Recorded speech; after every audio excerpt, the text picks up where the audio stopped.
Hey, I'm Jusko from ProudMoney.com, and in this video we are going to talk about what is the best second credit card. Now obviously that answer might be different for everyone, but based on your first credit card, we'll talk about what the possible best second credit card is for you. But first, I'm going to ask you to please subscribe to this YouTube channel if you have not already, and if you have already, I thank you for doing so. So second credit card, if you got that first credit card and you're not sure where to go from there, that's what we're going to talk about. Now a couple of weeks ago I did a little survey, asked people to let me know what their first credit card was, how they decided to get that first credit card, and maybe what their second credit card was if they had gone that far. And about 250 people responded, and if you were one of them, I thank you very much. The answers sort of confirmed what I thought I knew. Oftentimes people start out with Discover or Capital One. To a lesser extent, there were a lot of Bank of Americas where people started, and then other credit card companies less so, and then there were credit unions. Some people started with store cards, all that kind of stuff. But sort of across the board, for most people, the first credit card they get is a little modest. So then for most people, that first credit card means at best with rewards, you're going to be getting maybe 1% cash back on all your purchases. Some people are going to be getting less than that. Some people aren't getting any rewards at all with that first credit card. If you have one of the Discover cards, maybe you're getting the 1% on everything and you have the 5% rotating category. So that's giving you the opportunity to do a little bit better throughout the year. But being that that is the case for most people with their first card, I would say your second credit card should be a card where you are going to get yourself a higher percentage across the board on all of your purchases. The first card, as I'm making this video, that is rolling out, that would be my choice if I were getting my second card right now, is the new Wells Fargo Active Cash card. And the reason is 2% flat cash back across the board. So if you get that card, you're going to get 2% cash back on all of your purchases. And this card has a $200 bonus opportunity for new card holders if you spend $1,000 in the first 3 months of having the card. So oftentimes these 2% flat cashback cards, they'll give you that higher rate on all of your daily purchases, but they're not going to give you any kind of bonus up front oftentimes. And so this is a strong offer as I make this video. The card is just rolling out here from Wells Fargo. Now there are other 2% flat cashback cards on the market that you might consider instead if for whatever reason you don't like Wells Fargo. Those include the Citi Double Cash card, the Fidelity Visa, the SoFi credit card, the PayPal Cashback MasterCard. There may be some with credit unions or some local banks as well. Now, in my experience, most of those cards aren't going to offer you any kind of new card holder bonus when you sign up. Sometimes they will if you get a special offer. So I've definitely seen the Fidelity Visa have a upfront offer for new card holders. Some people say the PayPal Cashback MasterCard does sometimes the SoFi card. I haven't seen those offers myself necessarily, but some people say they've gotten them either in the mail or via email. And so sometimes those offers are out there. So you could choose one of those cards as well. So for me, that 2% flat cash back is a great base. If you have your second credit card and you're getting 2% everywhere, then any subsequent credit cards that you get along the line, you can start thinking of more sort of interesting and sexy ideas around 3%, 4%, 5% cash back, or travel cards and all of that sort of stuff. But I think that is a great base to start from. So I'm going to talk about 5 other cards that maybe you might choose instead, based on maybe if your first credit card was better than the cards I had talked about, or whether you just would rather get into some of those higher percentages on certain purchases you make if you have, big gas purchases or restaurant purchases or grocery purchases, etc.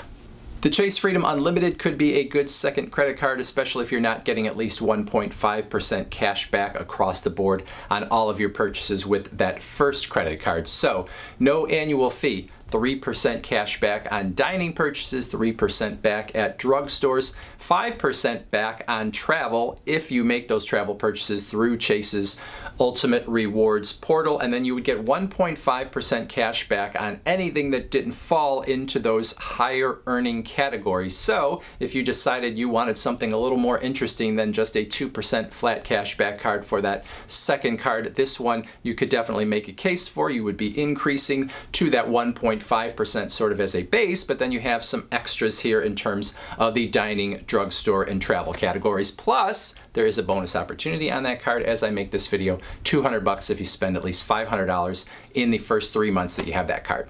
If you can qualify as a member of Navy Federal Credit Union, the Navy Federal More Rewards American Express card could be a very good second credit card. It gives you 3% cash back, or 3 points per dollar, which is essentially the same thing on sort of the big everyday purchasing categories. 3% on groceries, 3% on gas purchases, 3% on dining purchases. Now you only get 1% back on any other purchases that you make with the card, so you'd still take that into consideration. As I make this video, there's a new cardholder bonus opportunity that is $100 if you spend $1,000 in the first few months of having the card, but the bonus opportunities on this card change very often. You might also consider the Capital One Saver One card as your card number 2. No annual fee, 3% cash back at grocery stores, 3% back on dining purchases, 3% back on entertainment purchases, 3% back on streaming services, 1% everywhere else. New cardholder bonus, as I'm making this video, $200 if you spend at least $500 in the first 3 months of having this card. So anything that doesn't fall into those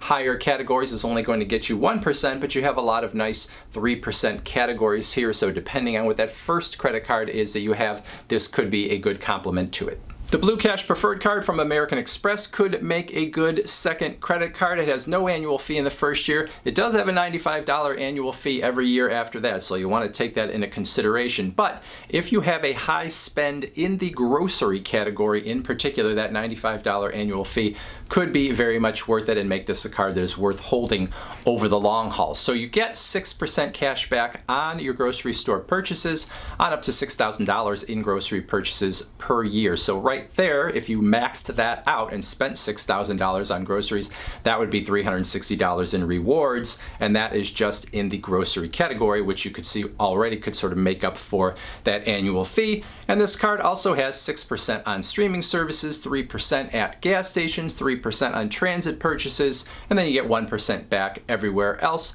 The bonus opportunities with this card change all the time. As I am making this video, there is a bonus opportunity that could net you anywhere from $200 to $400. If you are an Amazon Prime member and you run a lot of purchases through Amazon.com and or Whole Foods, the Amazon Prime Rewards Visa might be a good choice as your second credit card. It has no annual fee beyond whatever you are paying for Amazon Prime, and you're getting 5% back on your Amazon purchases, 5% back on Whole Foods purchases, 2% back at restaurants, 2% back on gas purchases, 2% on drugstore purchases, 1% everywhere else. As I make this video, you could earn $150 as a new card holder just for becoming a new card holder, so you don't even have to spend a certain amount to get that. As always, the bonus opportunities on these cards can change over time, so depending on how close or far you are from the time this video was made, that bonus opportunity could be different. But this could be a good second credit card if you are someone that really uses Amazon a lot and it drives you crazy to know that other people are getting 5% and you are not, especially if you are paying for an Amazon Prime membership. So for most people, those cards I just talked about, I think, are going to be the best cards out there for most people as they're trying to move on to their second credit card, because they are going to give you some enhanced rewards across the board, whether that's the flat cash back or the certain categories where you can get 3, 4, 5% or more. Now, for some people, especially if you have higher income and you have the ability to run a lot of charges through your credit cards each month, well, there may be some other opportunities. And the reason I say that is, number one, some people really want travel rewards, and number two, there are some really amazing bonuses happening as I make this video. And so a card that could be a no-brainer as a second credit card, if you could qualify for it, is the Chase Sapphire Preferred card. And the main reason for that is because as I make this video, the card has a 100,000 point bonus opportunity if you can spend $4,000 with the card in the first 3 months of having it. So 100,000 points at the minimum is going to give you $1,000 cash back. Now this card does have a $95 annual fee, so that is going to factor into it, especially over time. But that is a crazy high bonus. $1,000 in value sort of at the base. If you use it for travel through Chase's Ultimate Rewards portal, it would be worth $1,250. Perhaps if you took those points from Chase and transfer them into one of the transfer partners that Chase has, including Southwest and United and Hyatt and some others as well then maybe you could even find that you could get more value than that out of them. So that is a really good bonus opportunity. Now, in order to even be able to get this card, you would have to be able to qualify for a $5,000 credit line, which means Chase is going to want to see probably some credit history of a year or more, I would guess. And they're probably going to want to see some income. So if you have part-time income, you're not going to qualify here. But if you have a full-time job and you have a little history under your belt with that first credit card, especially if maybe you have some installment loans in your history as well then maybe this is a card that you could get your hands on. Now, on an everyday basis, I'd say this card is only okay. It's going to give you 2 points per dollar on dining purchases, 2 points per dollar on your travel purchases. Now, you'll get a little more value out of those points, again, if you use them for travel. When you redeem them for travel through the Chase Ultimate Rewards portal, you get a little 25% boost on those points. So you could think of 2 points as being worth 2.5 points in that case, or 2.5%. So there is some case that can be made for this card on an everyday basis over the long haul, but it's that bonus that is the reason that I would say if you have the ability to get it, you probably should go for it. Even if you don't like paying a $95 annual fee, if you held the card for, 3 years or something,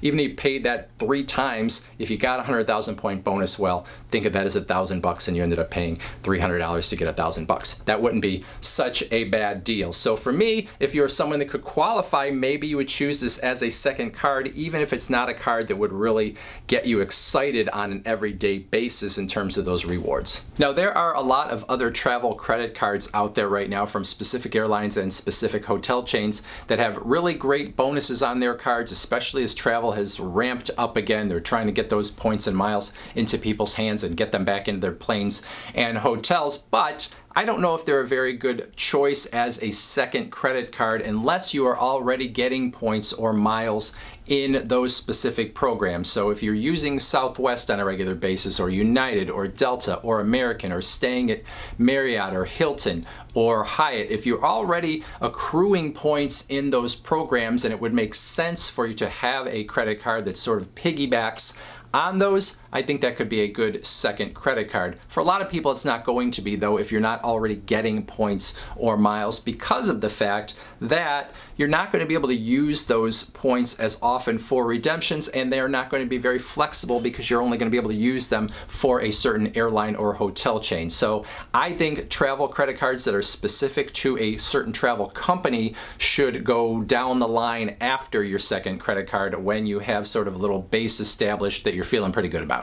And then one last point to make here, and I've sort of touched on it, but I'm going to spell it out a little bit more, and that is the fact that if you just recently got your first credit card, you might want to hold off on getting your second credit card. Some of these cards I talked about might be difficult for you to get your hands on if you only just recently got the first credit card. So some people get their first one and they jump right into the second one. And sometimes you can be approved for that second credit card in a very short time, but what often happens is you'll get a very small credit line because that second credit card company would rather see how you did with that first credit card before they take a chance on you. So even if they approve you, they won't give you too much because they still see you as pretty risky. So if you use that first credit card for a year, build up some credit history, show you're responsible, then when you go for that second credit card, you're more likely to be approved and you're more likely to get a larger credit line than you would have if you just jumped straight into the second card when you had just been approved for the first.